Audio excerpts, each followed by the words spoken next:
Physics.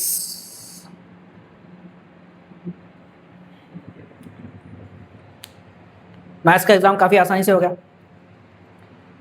जो questions आप practice करे थे, जो क्वेश्चंस अपन डिस्कस कर रहे थे, अल्हम्दुलिल्लाह उसमें से क्वेश्चंस आए। अब बारी फिजिक्स की है। तो फिजिक्स में ऐसे कौन से क्वेश्चंस आ सकते हैं? देखो सर, क्वेश्चंस के बजाय बेहतर है अपन बात करेंगे टॉपिक। कौन से टॉपिक्स आ सकते हैं, कौन से टॉपिक्स में क्वेश्चंस पूछ सकते हैं। अगर इस पे ज्यादा फोकस, वो ये बोले तो ज्यादा सही रहता, क्योंकि आप जो क्वेश्चन एक्सपेक्ट कर रहे हो वो क्वेश्चन तो आता नहीं। टॉपिक, वो टॉपिक से रिलेटेड क्वेश्चन बिल्कुल पूछ सकता है। ठीक है, तो चैप्टर नंबर 1 से, चैप्टर नंबर 2 से, चैप्टर नंबर 3 से, ऐसा चैप्टर नंबर 6 तक मैं इंशाल्लाह बताने वाला हूं इस वीडियो में। इंशाल्लाह नेक्स्ट वीडियो में बाकी के 6 चैप्टर्स के बताने वाला हूं, क्योंकि वीडियो बहुत ज़्यादा लंबी हो जा रही है उसमें। राइट, ठीक है। अगर मैं इस पे बोर्ड पे लिख लेते बैठा तो ज़्यादा टाइम वेस्ट हो जाता। वीडियो को शॉर्ट कर देंगे और अपन डायरेक्ट मैं डिक्टेट कर देता हूँ, आप अच्छे से सुन लो। चैप्टर नंबर 1 में से एक्सपेरिमेंटल प्रोसीजर वाले क्वेश्चन, जो एक एक्सपेरिमेंट है चैप्टर नंबर 1 में, वी स्टैंड वाला, राइट, उससे रिलेटेड क्वेश्चन आता। कैसा आता? मटेरियल रिक्वायर्ड क्या है उसका, राइट, वो एक्सपेरिमेंट से आपको क्या मालूम हो रहा, या फिर कंप्लीट एक्सपेरिमेंट ही पूछ लेता, वो पूरी एक्टिविटी आपको पूछ लेता, वो एक टाइप का क्वेश्चन। दूसरा, uses of concave lenses, concave mirrors and convex mirrors. या फिर देखो ये बार बार पूछता है, बहुत कॉमन है, तो uses and differences, uses and difference of concave and convex. Next, रे डायग्राम वाले क्वेश्चंस। अब देखो सर, रे डायग्राम्स आप 6 अच्छी तरीके से याद करना है। एग्जाम में डायरेक्ट रे डायग्राम पूछता बोल तो बिल्कुल नहीं सर, बहुत रेयर केसेस में पूछता, पूरे के 6 रे डायग्राम्स उतारो उनके। रे डायग्राम्स नहीं पूछता, रे डायग्राम्स के बेस पे क्वेश्चन पूछता। उसके लिए आपको रे डायग्राम्स याद करना कंपलसरी है। अगर आपको क्वेश्चन दिया कि if the magnification of the image is -1.25, तो खाली मैग्निफिकेशन की वैल्यू आप सुन के कौन से टाइप का रे डायग्राम है पहचान लेना है। मैग्निफिकेशन की वैल्यू -1.25 बोले तो 1 से ज्यादा है, मतलब इमेज एनलार्ज है। इमेज एनलार्ज सिर्फ 2 केसेस में आती, एक between C and F, and next वाला है बिटवीन पी एंड एफ। ठीक है, बिटवीन पी एंड एफ में इमेज वर्चुअल आती, राइट। अब इसमें क्या है सर, नेगेटिव दिया मतलब ये एक रियल इमेज है, इन्वर्टेड है तो रियल इमेज हो गई। तो ये कौन सा टाइप का क्वेश्चन हो गया? Object between C and F वाला क्वेश्चन हो गया, ऐसा पहचानना है। ठीक है, तो रे डायग्राम वाले क्वेश्चंस, प्रॉब्लम्स और रे डायग्राम्स, ये टाइप के क्वेश्चन इंपॉर्टेंट है, सबसे ज्यादा रिपीटेड क्वेश्चन है। Sir what about other topics? देखो उसमें से कुछ टॉपिक्स है जो, कुछ टॉपिक्स और कुछ टाइप ऑफ क्वेश्चन है जो आपको पूछ सकता। जो पहले अभी बोला मैं आपको, वो तो कंपलसरी पढ़ना है, ये एक्स्ट्रा में पढ़ लेना है आपको। अभी जो बोल रहा हूँ चैप्टर से रिलेटेड कुछ क्वेश्चंस ऐसा ही पूछ सकता सर, व्हाट विल हैपन। देखो ये व्हाट विल हैपन के क्वेश्चंस जो रहते हैं वो है ना, कॉन्सेप्ट अगर समझने आया तो है ना बच्चे इसको जवाब दे सकते हैं, नहीं तो खाली रट्टा मार के गए तो नहीं आता। तो व्हाट विल हैपन टाइप वाले क्वेश्चंस इंपॉर्टेंट है। सोलर कुकर वाले क्वेश्चंस, कभी कभी अगर है ना एग्जामिनर का मूड अच्छा रहा तो मैग्निफिकेशन का फॉर्मूला दे देता सर, और डिस्टेंस फॉर्मूला का ये फॉर्मूला दे देता, उसको एक्सप्लेन करो बोलता एक्सप्लेन ईच टर्म। लेकिन सर उस पर उतना अपन ख्याली पुलाव नहीं बनाना है, अपन है ना दिन में तारे नहीं देखना है।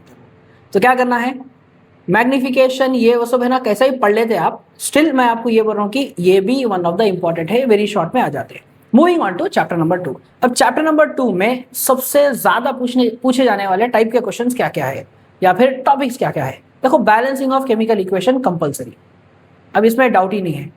बैलेंसिंग ऑफ केमिकल इक्वेशन आना ही है, नहीं आया बहुत अच्छी बात है सर, दूसरे टॉपिक्स कवर अप हो जाते हैं, दूसरे टॉपिक्स में से कहीं से तो भी आता है, लेकिन बैलेंसिंग ऑफ केमिकल इक्वेशन से आ सकता है sir. Balancing of chemical equation में कौन से आ सकते हैं? वेल ये अच्छा सवाल है।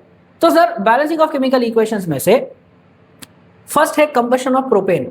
लेकिन सर एग्जाम में सिर्फ कंबशन ऑफ प्रोपेन ही दे सकता है? तो बिल्कुल नहीं सर, आप चैप्टर नंबर 12 पढ़े सो है जिसमें सिर्फ कार्बन हाइड्रोकार्बन में प्रोपेन ही नहीं है, दूसरे भी है। तो एग्जामिनर आपको कंबशन ऑफ मीथेन भी पूछ सकता, एग्जामिनर आपको कंबशन ऑफ ब्यूटेन भी पूछ सकता, एग्जामिनर आपको कंबशन ऑफ पेंटेन भी पूछ सकता। सेम तरीके से सॉल्व करने का, सेम तरीके से उसको बैलेंस करना है, ज्यादा वो प्रॉब्लमेटिक नहीं है। लेकिन sir balancing of chemical equation में आपको डायरेक्ट इक्वेशन दिए बगैर क्वेश्चन ऐसा भी पूछ सकता कि आपको वो इक्वेशन को, जो स्केलेटन इक्वेशन था, वो इक्वेशन को वर्ड्स में कन्वर्ट करके आपको पूछ सकता है। जैसा कि 1 molecule of hydrogen and 1 molecule of oxygen is combined to form a water. Balance the given chemical equation बोल के देता है आपको, केमिकल इक्वेशन है तो वो पढ़ के आपको क्या करना है, H2 + O2 = H2O बोल के लिखना, गिव राइज टू H2O बोल के लिखना, फिर उसको बैलेंस करना, राइट। तो एक एग्जांपल दिया मैं आपको कि कैसा आपको पूछ सकता है वर्ड प्रॉब्लम में कन्वर्ट करके, राइट। नेक्स्ट है स्टैकियोमेट्री वाले क्वेश्चन। अब स्टैकियोमेट्री वाले क्वेश्चन कौन से, चैप्टर के एंड पे, चैप्टर नंबर 2 के एंड पे 3 एग्जाम्पल क्वेश्चन है, राइट, वो पढ़ना है, जिसमें से number of moles find out करना आपको आ जाना, वॉल्यूम एट एसटीपी कितना रहता, ऑब्वियस है 22.4 लीटर्स रहता, ठीक है सर। उसके बाद एक मोल में कितने मॉलिक्यूल्स है, तो पूरे कंपाउंड में कितने मॉलिक्यूल है, ये टाइप के क्वेश्चंस पूछते हैं आपको। तो अगर आपको ये अच्छे से आना है तो मेजर एलिमेंट्स, जो खास तौर पे एलिमेंट्स है, उन लोगों के एटॉमिक मासेस याद रहना है आपको। एटॉमिक मासेस अच्छे से याद कर लो, आपको आसानी हो जाती, ठीक है सर। एटॉमिक मास, उससे ज्यादा आपको आंसर डायरेक्टली नहीं आता। हम ये कैसा आ रहा है, एल्यूमिनियम का 27 कैसा है बोले तो सर एल्यूमिनियम का 27 इसलिए है क्योंकि एल्यूमिनियम का एटॉमिक मास 27 है। अब उसमें Al2 बोल के दिया तो 2 × 27 बोल के लिख रहे हैं, ये 27 कहाँ से आया पूछते, वैसा नहीं है, एल्यूमिनियम का जो एटॉमिक मास है वो 27 है इसलिए, ठीक है। तो अगर आपको ये आना है तो कैसा भी एटॉमिक मासेस, जो मेजर इंपॉर्टेंट एलिमेंट्स रहते हैं उन लोगों के एटॉमिक मासेस याद रखना है, ठीक है सर। नेक्स्ट, एक्सोथर्मिक रिएक्शन का जो एक्टिविटी है, जिसमें आपको एक कॉनिकल फ्लास्क में डाइल्यूट HCl डाल के उसके ऊपर क्या उसके अंदर क्या डालते हैं सर, जिंक ग्रैन्यूल्स डालते हैं। देखो सर, अब ये जिंक ग्रैन्यूल्स डालते हैं तो क्वेश्चन कैसा पूछ सकता है, इससे रिलेटेड कैसा पूछता, एग्जैक्टली अगर आपको ऐसा पूछ लिया तो बहुत अच्छी बात है, लेकिन सर एग्जामिनर है, आपको एकदम आसान तो नहीं पूछने वाला, घुमा फिरा के पूछता है। तो उन्हें सवाल ऐसा भी कर सकता, what will happen if zinc dust is use instead of zinc granules. ये क्वेश्चन जो है मेरे स्टूडेंट बार बार पूछते रहते हैं अक्सर कि ऐसा हो सकता क्या बोल के। बिल्कुल सर, ऐसे टाइप के क्वेश्चन आ सकते हैं और ऐसे क्यूरियस रहना है आप लोगों को भी, ठीक है। तो जिंक डस्ट के बजाय, जिंक ग्रैन्यूल्स के बजाय जिंक डस्ट डाले तो क्या होता, ये टाइप के question, right, what will happen के क्वेश्चन खास तौर पे, ठीक है। तो चैप्टर नंबर 2 की हो गई सर पूरी। सर इससे हटके और कुछ क्वेश्चन आ सकते हैं क्या, जो ये इंपॉर्टेंट है लेकिन इससे हटके भी और कुछ क्वेश्चन आ सकते क्या होता, बिल्कुल सर, एक केमिकल इक्वेशन बैलेंस नहीं करे तो क्या होता, ये टाइप का क्वेश्चन आ सकता, ठीक है। एक केमिकल इक्वेशन से आपको क्या इंफॉर्मेशन मिल सकता, ये टाइप का क्वेश्चन भी आ सकता है। देखो ये टाइप के क्वेश्चंस यूजुअली आपको FAS में पूछे होंगे स्कूल्स में, ये फाइनल्स में ज्यादा देखे नहीं गए ये टाइप के क्वेश्चन, सुने, इसीलिए मैं आपको है ना शुरुआत में ये मेंशन नहीं करा। फाइनल्स में ये टाइप के क्वेश्चन ज़्यादा देखे नहीं गए क्योंकि रहता एकदम शॉर्ट पेपर, वो भी 1.5 घंटे का रहता, तो उतना डिटेल में मतलब मेजर टॉपिक्स को लीव करके वो टॉपिक्स को पिक करना मेरे हिसाब से तो वो क्वेश्चंस पूछने के कम चांसेस है, बट पूछे तो पूछ सकते सर, और बेहतर है कि अपने को नॉलेज ज़्यादा कंज्यूम कर ले तो ज़्यादा अच्छा है, ठीक है। Moving on to chapter number 3। अब चैप्टर नंबर 3 में फर्स्ट इंपॉर्टेंट वाले देख लो सर। सबसे पहले uses of bleaching powder, washing soda, baking soda, सबसे इंपॉर्टेंट है। हाँ सर, पीओपी का कैसा बोलता हूँ, पीओपी का पूछ सकता है लेकिन बहुत रेयर केसेस में, ठीक है। Bleaching powder, washing soda, baking soda, sir खाली यूजेस मत याद रखो, इन लोगों का केमिकल फॉर्मूला भी याद रखो, इन लोगों का केमिकल फॉर्मूला भी याद रखो। कभी कभी है ना क्या मालूम ब्लीचिंग पाउडर बनाते कैसा वही पूछ सकता, राइट, तो वो भी थोड़ा सा याद रख लो। अभी इसका केमिकल फॉर्मूला याद रख लिए तो आसानी होती। आप है ना ब्लीचिंग पाउडर वर्ड इस्तेमाल करे बगैर या वॉशिंग सोडा वर्ड इस्तेमाल करे बगैर, बेकिंग सोडा के वर्ड इस्तेमाल करे बगैर, उनका केमिकल फॉर्मूला लिख के अगर आप है ना उसके यूज लिखे तो ज़्यादा अच्छा इंप्रेशन पड़ता, ठीक है। Next activities. अब एक्टिविटीज़ में सबसे ज़्यादा पूछने वाला जो एक्टिविटी है वो कौन सी है sir, conductivity of electricity through acids, ठीक है, डिजॉल्व एसिड्स, राइट। तो सर अब ये जो पर्टिकुलर एक्टिविटी है इसको आप उन्हें डायरेक्टली आपको है ना ये सवाल पूछ सकते बोल के गारंटी नहीं है, इसको थोड़ा सा घुमा फिरा के पूछते हैं। जैसा कि all compounds containing hydrogen conducts electricity और not, describe this by an activity, सवाल कर सकता है।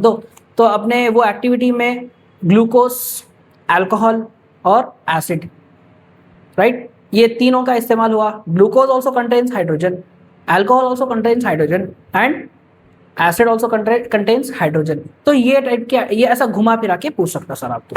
एक टाइप का और एक पूछ सकता है activity of based on the solution of acid और बेसिस कंटेनिंग आयंस और नॉट, ऐसा ही पूछ सकता। ठीक है, सेम एक्टिविटी है लेकिन थोड़ा घुमा के पूछता। नेक्स्ट, पीएच इन डेली लाइफ। पीएच इन डेली लाइफ के क्वेश्चंस बहुत ज्यादा आते हैं सर, पीएच इन डेली लाइफ के खास तौर पर। अब सर इससे हटके थोड़े से इंपॉर्टेंट नहीं है, सो टॉपिक्स कौन से हैं? देखो सर इंपॉर्टेंट तो है लेकिन ये सबसे ज़्यादा रिपीट हुए सर, राइट? तो थोड़े से हटके क्वेश्चंस ये होने के बाद अगर इसकी तैयारी हो गई वो तो नेक्स्ट कोर्स क्वेश्चंस पे जाना।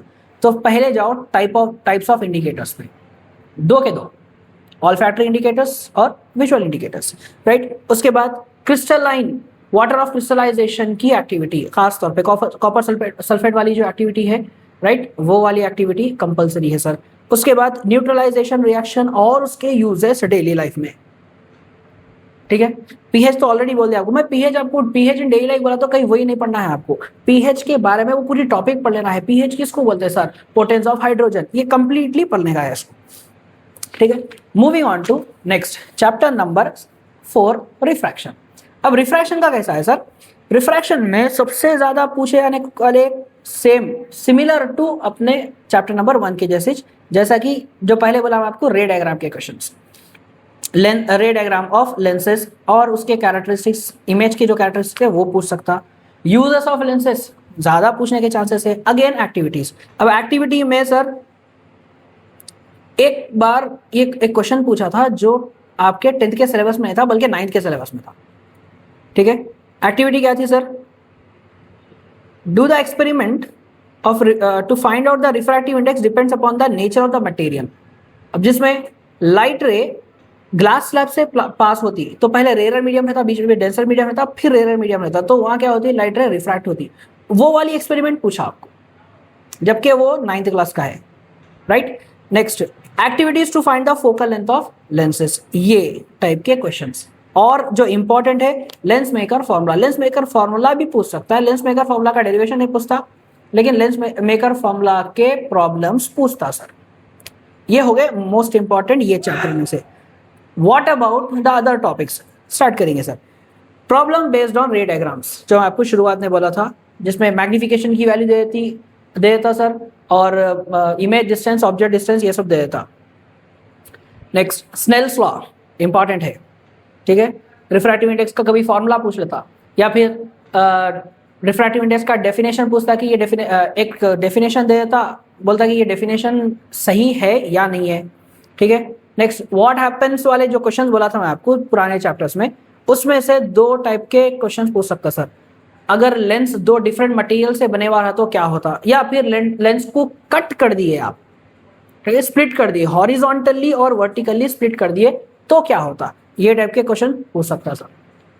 ठीक है, और एक एक्टिविटी है, change in focal length when the lens is subjected to water. अगर उसको पानी में डुबा दिए तो उसकी लेंस उसकी जो फोकल लेंथ है वो चेंज हो जाती है। उसके ऊपर एक एक्टिविटी है, स्टोन रहता नीचे, लेंस का होल्डर रहता, लेंस डाल के आप ऊपर से देखते हैं, राइट? ये वाली एक्टिविटी है, तो ये पढ़ लेने का है। लेकिन ये कब पढ़ रहे हैं सर? लास्ट में पढ़ लो, पहले जो शुरुआत में बोला था वो पहले खत्म कर देने का है। नेक्स्ट, उसके बाद chapter number 5।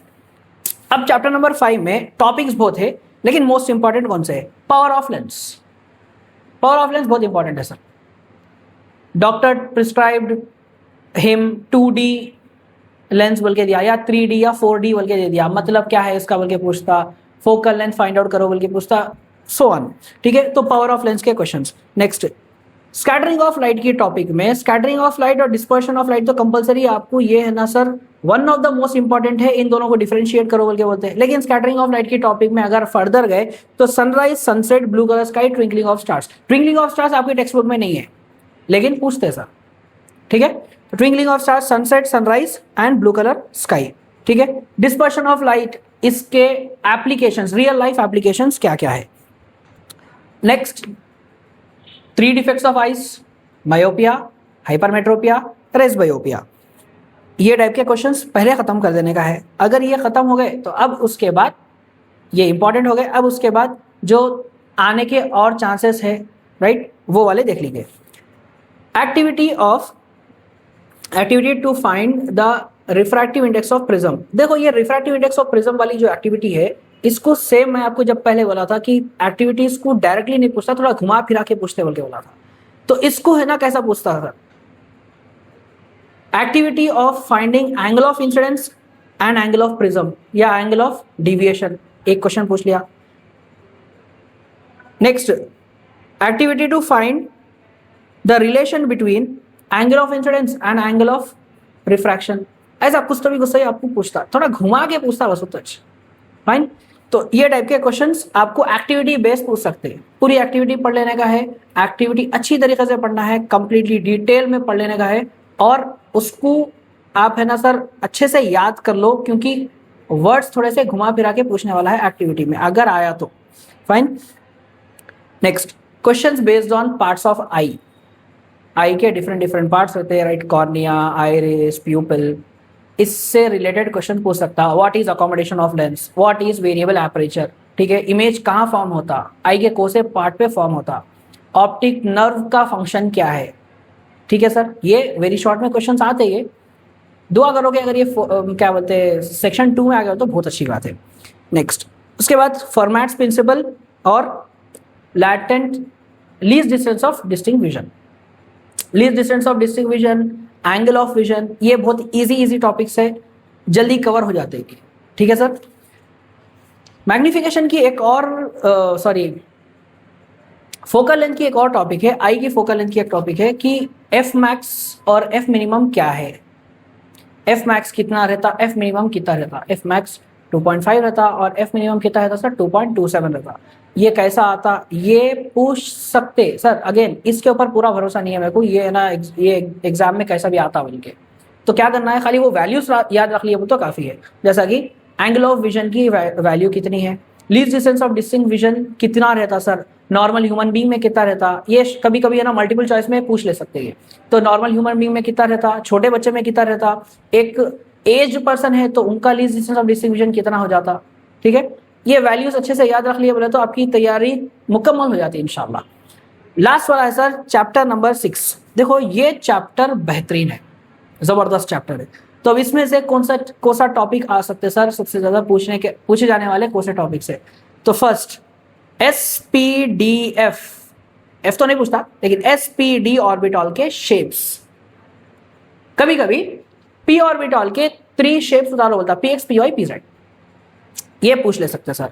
Next, Bose atomic model, उसके लिमिटेशंस, क्वांटम नंबर टेबल, यानी एक टेबल आप लोग करे होंगे, एक टेबल रहता है जिसमें NL डिफरेंट क्वांटम नंबर्स रहते हैं, ML और MS ये वैल्यूज लिखे हुए रहते हैं, उससे आप इलेक्ट्रॉनिक कॉन्फ़िगरेशन बनाना रहता है, एलिमेंट को पहचानना रहता है आपको, राइट। इलेक्ट्रॉनिक कॉन्फ़िगरेशन लिख के फिर ना कौन सा एलिमेंट है वो पहचानना रहता है, वो एक इलेक्ट्रॉनिक कॉन्फ़िगरेशन के ऊपर क्वेश्चन पूछ सकता है सर। एलिमेंट दे दिया, ये इलेक्ट्रॉनिक कॉन्फ़िगरेशन, इसका इलेक्ट्रॉनिक कॉन्फ़िगरेशन लिखो, ये टाइप के इंपॉर्टेंट क्वेश्चन है sir. What about other, sir quantum numbers हमें ना बहुत याद करें लेकिन वो एग्जाम में आ सकता है बोलते, देखो सर क्वांटम नंबर वाकई में इंपॉर्टेंट है, इसमें डाउट नहीं है सर, लेकिन क्वांटम नंबर डायरेक्टली एग्जाम में पूछना चांसेस कम है। अब नक्को बड़ो बोल के नहीं बोल रहा हूं मैं आपको, बिकॉज क्वांटम नंबर्स इंपॉर्टेंट है सर, ठीक है। आपको कॉन्सेप्ट अगर समझने आना है, वो चैप्टर का कॉन्सेप्ट समझने आना है तो इंपॉर्टेंट है, रिवीजन कर लो, रिवीजन में है ना आप है ना थोड़ा सा है ना ऐसे नजर घुमा लो, क्योंकि ऑलरेडी पढ़े हुए होंगे आप, पढ़े हुए होंगे, राइट। और कौन से टॉपिक्स है जो एग्जाम में आ सकते हैं, ये जो अभी बोला से थोड़े बहुत मोस्ट इंपॉर्टेंट थे, और कौन से टॉपिक्स है जो एग्जाम में आ सकते हैं। ऑफ बॉ प्रिंसिपल इंपॉर्टेंट है, हंट्स रूल इंपॉर्टेंट है, ठीक है। ये इजी है सर, ऑफ बॉ प्रिंसिपल इजी है, हंट्स रूल इजी है। कभी कभी मोइलार चार्ट पूछ लेता, मोइलार चार्ट, ठीक है। अब शुरुआत में, चैप्टर के शुरुआत में सबको है ना वो चैप्टर के शुरुआत का है ना जो टॉपिक्स रहते हैं वो जल्दी जहन में नहीं बैठते। इलेक्ट्रोमैग्नेटिक वेव कैसा बनती, प्लैंक कांस्टेंट किधर इस्तेमाल होता है, ये जो टॉपिक्स है ये लीस्ट आस्क्ड क्वेश्चंस है, ये मतलब बहुत कम पूछे सर, कुछ केसेस में तो ये क्वेश्चंस पूछे भी नहीं, राइट। तो आपको याद क्या रखना है इसमें से, इलेक्ट्रोमैग्नेटिक वेव किसको बोलते हैं, ठीक है सर। उसके बाद लाइन स्पेक्ट्रा क्या है, विजिबल स्पेक्ट्रा क्या है, फाइन स्पेक्ट्रा क्या है, ये 3 पढ़ लिए। और जो कलर के एक्टिविटीज थोड़ा सा है ना एक्टिविटीज है जिसमें स्ट्रॉन्टियम क्लोराइड को जलाए तो क्रिम्सन रेड कलर का होता, वो थोड़ा सा देख लिया, क्योंकि ये जो मैं अभी बोला आपको ये मल्टीपल चॉइस में आने के चांसेस है। मैं आपको खाली क्वेश्चन पेपर के ऊपर नहीं बोल रहा हूँ, मल्टीपल चॉइस में भी पूछ सकते हैं, ठीक है sir. Thank you very much for watching this video. अगर पसंद आया तो लाइक, शेयर एंड सब्सक्राइब।